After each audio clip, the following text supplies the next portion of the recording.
उन लोगों में से, कुछ लोगों में से हूँ जो राजनीतिक सामाजिक तौर पर पहले दिन से कह रहे हैं कि हम बिल्कुल शराबबंदी के विरोध में हैं। हमारा बस चले तो 48 घंटे में शराबबंदी को यहाँ से हटा देंगे। क्यों? इसके 3 वजह है। शराबबंदी के जरिए आज तक दुनिया में, सिर्फ बिहार और भारत में नहीं, पूरे दुनिया में कहीं इस बात का प्रमाण नहीं है कि शराबबंदी के जरिए किसी समाज का आर्थिक सामाजिक विकास हुआ है। इस दुनिया में कहीं ऐसा प्रमाण नहीं। अगर होता तो दो दुनिया में अग्रणी देश हैं जो स्कैंडिनेवियन कंट्री हैं, वेस्ट के यूरोपियन देश हैं, अमेरिकन देश हैं, उस सब जगह शराबबंदी लागू होता। उन लोगों ने लागू क्यों नहीं किया? क्योंकि इस बात का कोई प्रमाण नहीं है। दूसरी बात, लोग ये बताते हैं कि गांधी जी ऐसा चाहते थे कि शराबबंदी लागू हो। बिल्कुल ये बात सिरे से खारिज करता हूँ, गलत बात है। लोगों को भ्रम फैलाया जा रहा है। मैं पिछले 2 वर्ष से नीतीश कुमार को और उनके जो भी लोग भी शराबबंदी के पक्ष में है गांधी के नाम पर, मैंने उनको खुली चुनौती दे रखी है। अगर आप गांधी को पढ़ने का, समझने का दावा करते हैं तो मुझे एक पंक्ति गांधी जी का दिखा दीजिए, लिखा हुआ या बोला हुआ, जहां पर गांधी जी ने ये कहा कि सरकारों को शराबबंदी लागू करना चाहिए। गांधी जी ने ये नहीं कहा। गांधी जी ने शराब को लेकर, शराब न पीने को लेकर एक सामाजिक प्रयास की बात कही है कि शराब पीना बुरी बात है, नहीं पीना चाहिए, समाज को इस दिशा में प्रयास करना चाहिए। उन्होंने ये नहीं कहा कि सरकार को कानून बना देना चाहिए। इसका एक आपको उदाहरण दे रहा हूँ। गांधी जी ने कहा कि सबको वेजिटेरियन होना चाहिए, अच्छी बात है, लेकिन कल होकर अगर सरकार ये कानून बना दे कि जो आदमी वेजिटेरियन नहीं है, शाकाहारी नहीं रहेगा, सबको जेल में डाल दिया जाएगा, क्योंकि गांधी जी ऐसा चाहते थे। ऐसा कभी हो सकता है? ये तो गांधी जी की बात, बताई हुई बात का डिस्टॉर्शन है। तीसरी बात, मान लीजिए कि एक बार को शराबबंदी आप लागू, कुछ उसका फायदा है भी, तो फायदा तो तब होगा जब आप शराबबंदी लागू कीजिएगा। जमीन पर बिहार में शराबबंदी तो लागू है नहीं। शराबबंदी के नाम पर शराब के दुकान बंद कर दिए गए, होम डिलीवरी चालू है। तो आप देख रहे हैं कि दुनिया भर में अमेज़न है, फ्लिपकार्ट है, आप घर से बैठे बैठे ऑर्डर करते हैं, सामान घर पे आ जाता है।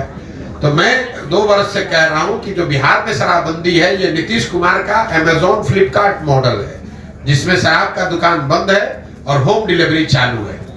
अब इसका जरा आप नुकसान समझिए। बिहार जैसे गरीब राज्य में शराबबंदी के नाम पर जो ये फसाद खड़ा किया गया है, इसकी वजह से करीब करीब 20,000 करोड़ रुपया का हर साल का नुकसान हो रहा है बिहार की गरीब जनता का। और ये पैसा जा कहाँ रहा है? ये पैसा जा रहा है भ्रष्ट अफसरों के पास, शराब माफिया के पास, और यहाँ के गरीब जनता का पैसा लूटा जा रहा है। दूसरी बात, शराबबंदी होने से हर गांव में आप देखिए जितने लड़के हैं वो अवैध शराब के कारोबार में लग गए। उनके हाथ में कट्टा, उनके पास मोटरसाइकिल, 2-4 बोतल इधर से उधर किया, 2-4 हजार रुपया कमा लिया। और सबसे महत्वपूर्ण बात, इसमें जिन महिलाओं के नाम पर शराबबंदी लागू किया गया, सबसे ज्यादा प्रताड़ित इसमें महिला ही है। जब से बिहार में शराबबंदी लागू किया गया है, तब से आंकड़ों के हिसाब से, सरकारी आंकड़ों के हिसाब से करीब 6,37,000 से ज्यादा केस रजिस्टर किए गए हैं। करीब करीब 6.5 लाख केस दर्ज किए गए।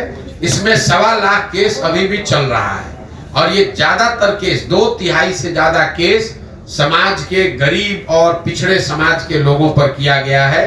वो लोग जब एक बार केस में पकड़ लिए गए शराबबंदी में, तो उनके घरों की महिलाएं, उनके बच्चे थाने में और कोर्ट में दौड़ रहे हैं और लोग जेलों में सड़ रहे हैं। जो पैसे वाला है वो शराब का धंधा कर रहा है, इससे पैसा कमा रहा है, और जो गरीब आदमी है वो शराबबंदी के नाम पर पुलिस प्रशासन उसको परेशान कर रही है। और जो गरीब घर के बच्चे हैं वो मजबूरी में अवैध शराब के कारोबार में लग रहे हैं। पहली बार बिहार में पिछले 2-4 वर्ष में हम लोग देख रहे हैं कि स्मैक और अलग तरह के चीजें शुरू हो गई जो शराब के नाम न मिलने की वजह से। और जहरीली शराब से जो मृत्यु हो रही है वो अलग है। हर पंचायत में आपको हर 2-4 दिन में कोई ना कोई घटना ऐसे सुनने को मिलती है।